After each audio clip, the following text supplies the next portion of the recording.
Welcome to Law Easy. My name is Marty Schenkman. I'm joined for this video clip by Nainesh Shah of Complete Advisors out of Valley Stream, New York. Welcome, Nainesh. Thank you. So this is the third of a three-part series of video clips, all trying to talk about sort of this holistic, integrative, collaborative approach to doing retirement planning for an individual that has a closely held business interest. So in the first one, we talked about the importance of integrating the planning. The second one, we talked about the importance of valuing a business. And I want to make a point clear that I should have made in the second clip, but I didn't.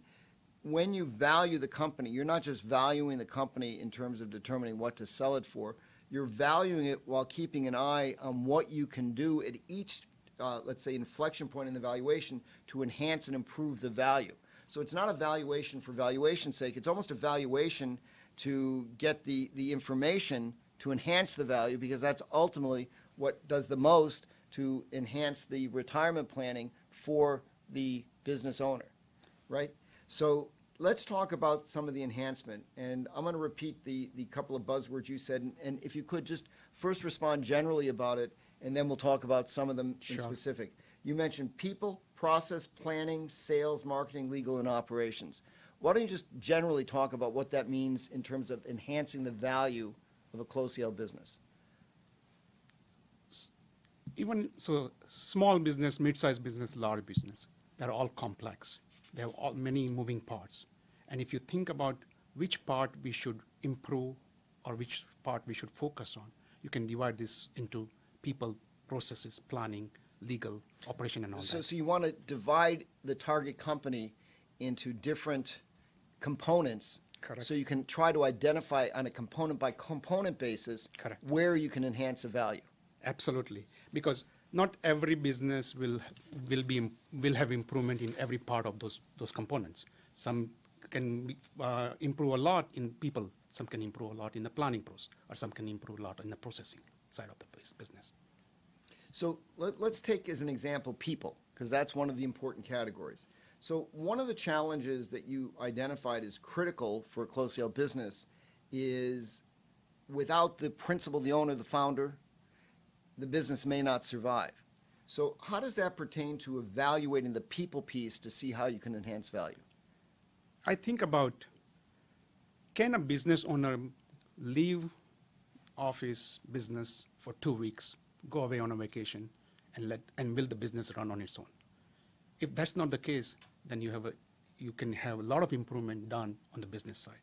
Because if you're trying to sell a business, then the buyer wouldn't want you be around, and the business has to run without you. And that's when you start thinking about who are the key player in your business, how can you transfer your skill set, your responsibility to them. If not, do you need to hire more people? That's how you focus on people. Now, apart from just the principal of the business, the founder, if you break a business into its different people departments, there may be multiple different departments. Sure. What else besides the founder would you look at in terms of the people piece for It's enhancing just, value? think about all the key departments. So you think about sales and marketing. That's do you have the right people running that? You think about operational, the right people running that. If you have a manufacturing facility, your plant is run properly, and who's the key person for that? So once you know where to look, you can improve. And you might have, out of 6 key people, you might have 5 who are perfect, but one may not be. And that's where you can start adding value. Another topic that you mentioned, which is interesting, is what you call process. And one of the comments you made is many business owners have been running their closely held business for decades and decades and decades, and that they're often behind the curve in technology. Maybe you can elaborate on how that issue can be addressed to enhance the value before sale. Yeah, I think we all know that in last 20 years, last 15 years, our life has changed significantly because of technology. And I see this again and again.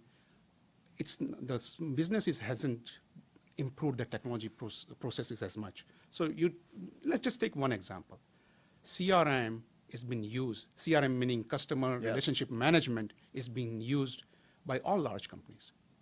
But I don't see that happening in a small and mid-sized company. Now, just that one change can add significant value. What CRM would do for you is you can track all your prospects, all your client, all the service requests, and all the communication that goes with that. And not only you can see it as an owner of the business, but all your employees can see it. Suddenly, your service level goes up, your information is better, and you're treating your client properly. That's just a simple improvement that you can have, and I don't see that's happening. And that's just one example. Let me just expand it a little more because I thought it was interesting, the conversation we had. So you gave an example, and we're not selling a product, but just something called HubSpot. Correct. That can integrate with Outlook, which seems to be the most common contact manager database that people use. Yeah. So it can, in effect, integrate with Outlook and then track phone calls, even text messages, which I found fascinating, by hooking your cell phone number up to the HubSpot system, and phone calls. So phone calls, emails, and text, so that if somebody wants to look at a client named Jones, a customer named Jones, you can see a chronological listing of every email, every communication, and you can even get it to then flag you and tell you, hey, it's time to call Jones for a sales call. Absolutely.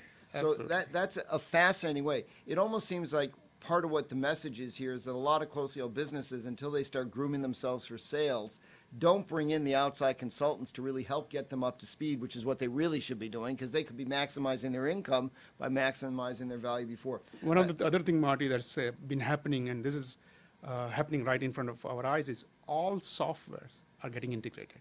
So there is, you mentioned Outlook and HubSpot, but Google can connect with Outlook, Google can connect with HubSpot, all your phone calls can connect with other software. So there are a lot of integration that's happening in technology space that can add value for us.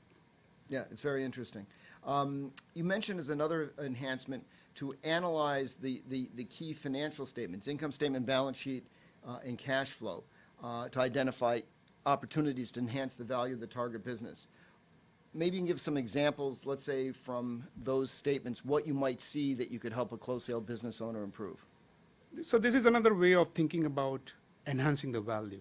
And earlier we talked about dividing businesses in different components of people, planning, processes, etc. This is another way of thinking about business. There are three key financial statements that business produces: balance sheet, income statement, and cash flow. Now, if you divide each component of those three financial statements, you can start improving. Sales is just, let's just take an income statement and the first line item. Where can you improve sales? What's going on with your marketing campaign? What's going on with the marketing department? Are the salespeople are doing enough? And it reminds me of a Peter Drucker's sentence: if you want to improve something, you need to measure. So let's measure it. And that's just one sample of what you can do. If you can pick out 5, 6 of these good sentences, that 5, 6 good points, then you can really improve the value of this business. Let me just mention one last point quick, because we're going to have to wrap up. We're running out of time. One of the other things I thought was very interesting, you said when you evaluate a balance sheet, client may have owned business may have owned a building it's operating in just because they've owned it for 30 years. But is that really a productive use of its time? It may make more sense to sell the business, even to a related party, lease it back, because the business doesn't really need the building as an integral component, and you may be able to enhance it. Thank you for joining us. Please keep in mind that all the comments are for educational purposes only, and consult with professional advisors before taking any action. Thank you.